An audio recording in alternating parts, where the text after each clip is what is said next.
Hi everybody and welcome. Today I'm going to tell you how you can easily optimize the battery usage on your Razer keyboard.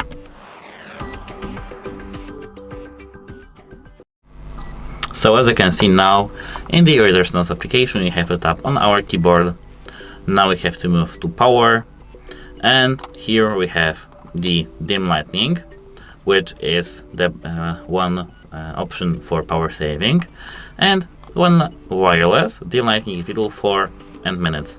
And to have the most optimized version of our keyboard, we have to select one here.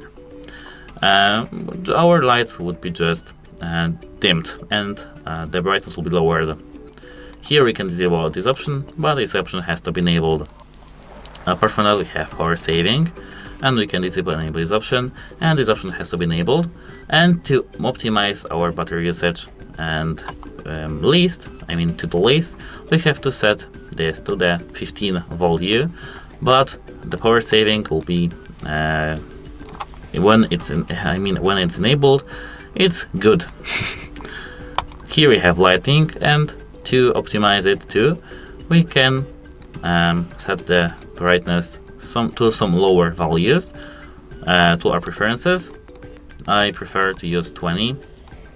And here we have switch off lighting when display is turned off and one idle for some minutes. And we can set this value to as low as we can to our preferences to optimize our battery usage. And that's it. Hope it helps you, and goodbye.